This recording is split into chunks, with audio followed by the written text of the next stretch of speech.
Okay, the next chapter 5 is Pandas. Pandas is another library like NumPy, but it is designed exclusively for data analysis or data analytics.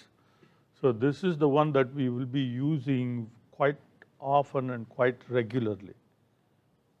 Okay, so these two go together, NumPy and Pandas. So from now on, we will start with these two libraries. Import NumPy as NP. Okay, NP is the usual nickname given to NumPy, and the usual nickname given for Pandas is PD. So import NumPy as NP, import Pandas as PD. Okay, so we run that first.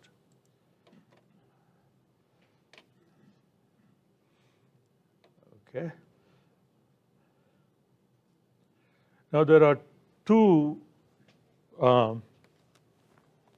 data structures available in Pandas. One is called series, the other one is called data frame.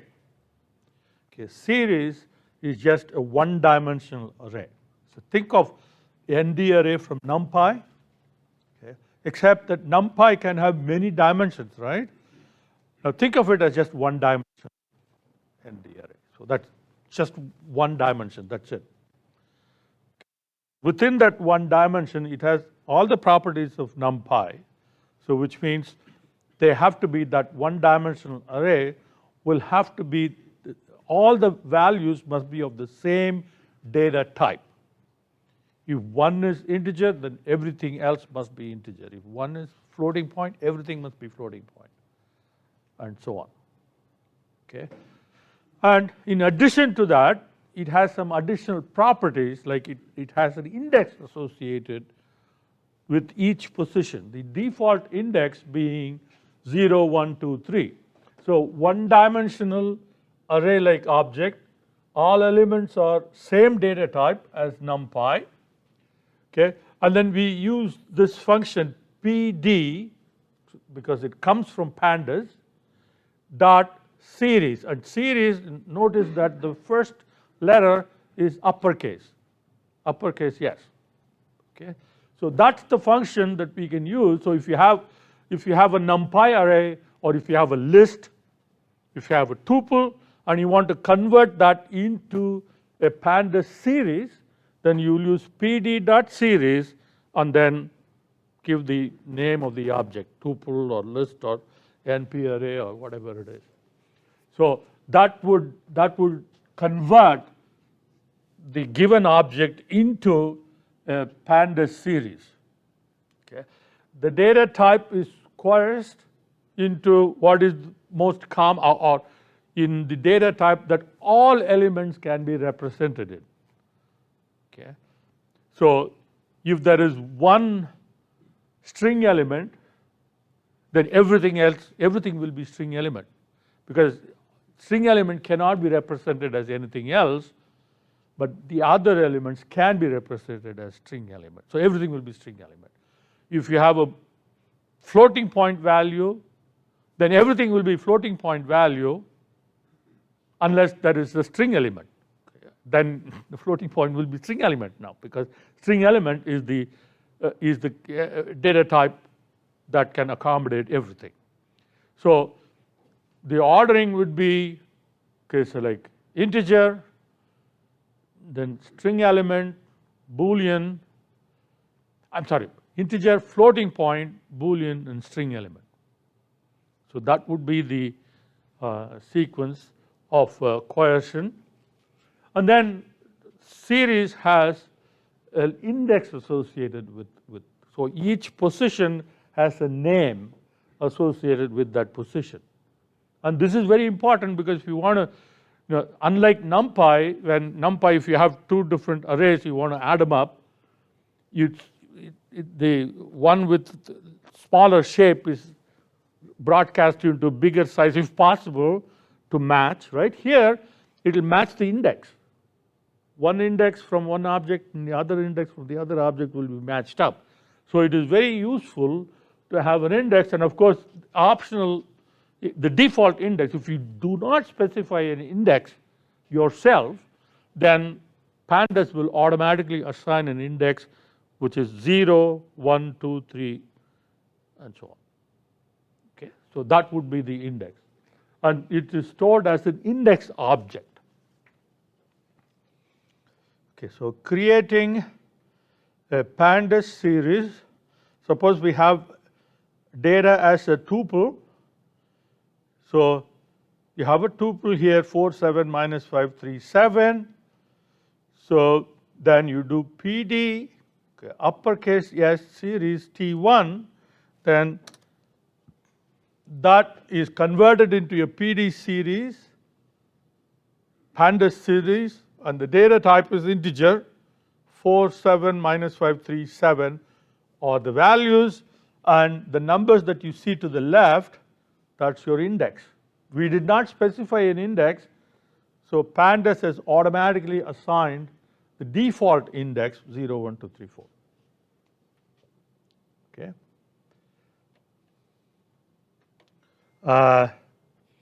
Now, instead of a tuple, so here we have a list. Okay, the square brackets, a list, that's the same thing. So tuple is converted into a Pandas series. Now it's a list converted into Pandas series. So these two are exactly the same. Okay. Now data type. So here we have, this is what we saw before. Okay. And the data type is integer 64, so 64-bit integer, so it's just integer. Okay, now if one of the numbers is floating point, here you have 7 dot, that 7 dot, that's a floating point number. So now if you convert that into a PD series, now you see that all the data are now coerced into a floating point, into floating point numbers. They are all float 64. You don't have to worry about that. 64 simply represents 64-bit data storage. So it's a floating point number, as you can see. Now here, if you look at this example, so it has all integers except this one, which is a string element. So everything is now stored as an object. An object here means that it is not an integer, it is not a floating point, it's not Boolean, okay, so it is string. String is, the data type for string is object. Okay. You can also set data type, okay, by specifying what data type you want. Of course, it has to be consistent with the data that you provide, otherwise you will get an error. So now all of them are integer here. The data that you are providing, they are all integer, but you want them stored as a data, as floating point, just in case. Okay. So if you do not specify D type, Pandas will assign integer as the data type. Okay, because that's the type that all of the numbers can be accommodated into. Now, for some reason you want not integer data type, but floating point, then you have to specify D type equal to float, in which case that will be used, as long as that's possible, okay, if it is not inconsistent with the data. So here again, if you want string object, then you say str. Now another object data type that's available in Pandas is category. Okay, the category is useful for saving space. Okay. So if you have just a few categories, then you convert that into a category, then the values will be stored according to category. Suppose if you have this data and you want the category, you see the category simply means unique values, how many unique values there are, like set in the previous chapters that we saw, right? So think of it as a set. So how many unique values are there? So you have 4, 7, minus 5, and 3. So there are 4 unique values. Now 7 is repeated again at the end. So there are only 4 unique values. So in other words, there are 4 categories. Okay. That's the difference between set and category. Category is an object. So set can be string, or it can be floating point, it can be integer, it can be many other data types. But here it is itself a data type, and the data type is called category.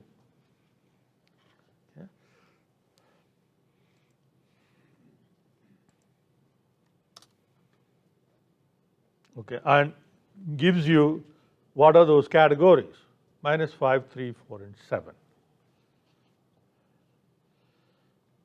Okay. Now, once you have a string already created, okay, after that, if you want to change the data type, okay, so here when you created the data type, created the series, then you can specify what should be the data type of the string that you're as the series that you're creating. So you put a comma, you say D type equal to whatever. Okay. But if you already have created a pandas series and you want to change the data type of the series that already exists, okay, then you can use as type. So you say that here is S1, series 1, which is right there, okay, which is a category.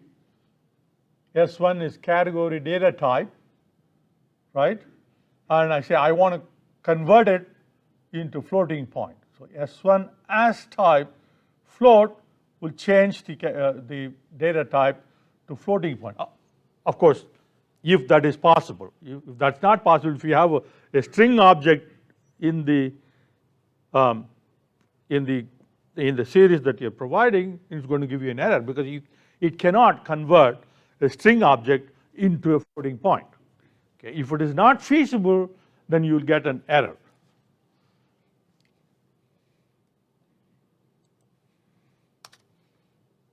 Okay. Now the same S1, if you want to convert it to integer, okay.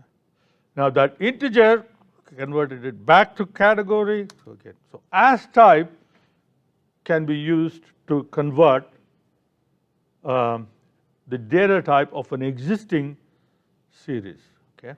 And then there are 3 properties that are of well, actually 4 properties, I guess, which are of use to us.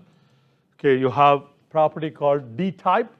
So S1.D type will give you what the data type of the series is. Remember, a data series can have only one data type. All the elements must belong to the same data type. Okay. So S1 data type is category.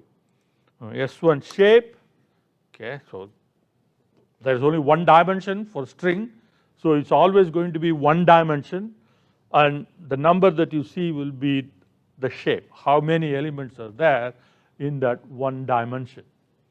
So of course, ndim for series will always be 1 because a pandas series is a one-dimensional data element. So there's going to be the ndim will always be 1. S1 size is going to be the number of elements in that string.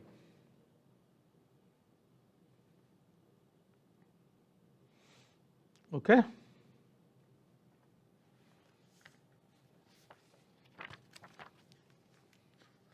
All right. Now,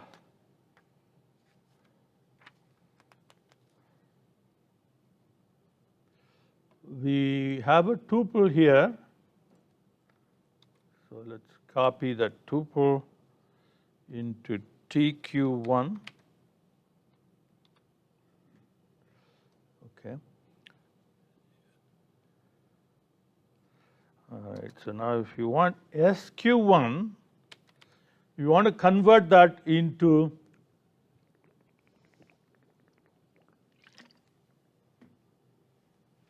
a pandas series. Okay. So it should be it is pandas series, so you have to use the series function from pandas, and we have imported pandas with nickname PD. So we start with PD dot series is uppercase S, and then if you press the tab key, it will give you series there. All right. So now TQ1. Now what is going to be the data type for SQ1? SQ1 data type will be, so that's going to force the data type into a string, which is object. Object will be the data type of SQ1. So if you do SQ1, so I'm missing a comma here, so there should be a comma there. Forgot that. Okay, so that's an object. Now, all right, change the data type into integer. Okay, so it's an object, right? They're all strings. So if you take SQ1, okay, so what should we use for a series that already exists and you want to change the data type? Use as type, exactly. So SQ1 dot as type, okay, and you specify int. Or actually you can, yeah. So now observe what happened here. We had floating point numbers, but they were all objects because of that 3 there. So it converted the floating point number, which was stored as an object, stored as a string. This string was converted into a number, and then the decimal part was thrown away because we wanted integer. So that's why 8.7 is converted into 8, not 9. So int will simply chop off the decimal value, throw it away.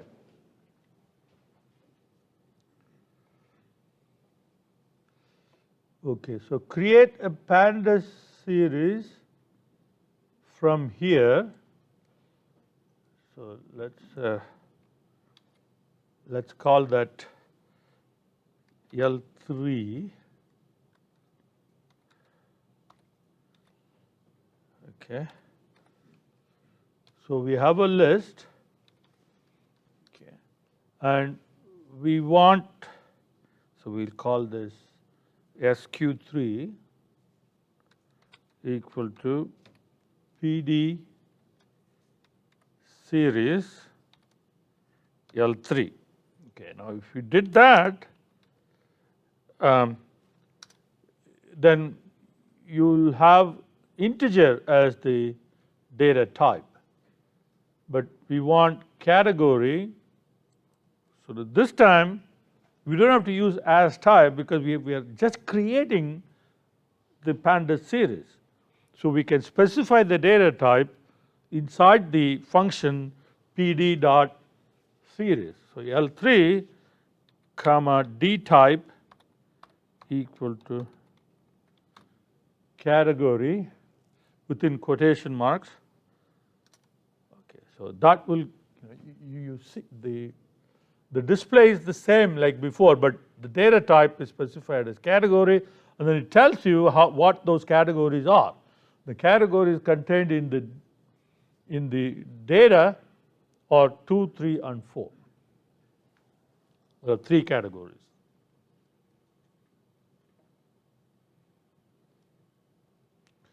Okay, so create a pandas series. Okay, we already have that pandas series is SQ3, and determine its properties. So we can say print SQ1 dot T type print SQ1 dot shape print SQ1 dot ndim, number of dimensions, of course, number of dimensions for a series is always 1, SQ1 size.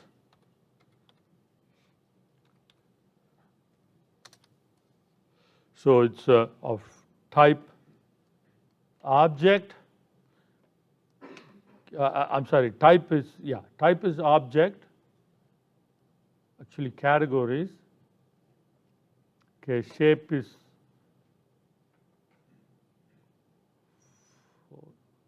oh, sorry, SQ3, I should use SQ3. Yeah, category, shape is 6, okay, ndim is for a category type, I don't think there is ndim, or well, ndim is 1. Oh, I have an additional 1 there, sorry. Okay, there you go. So category shape is 6 comma, ndim is 1 and size is 6.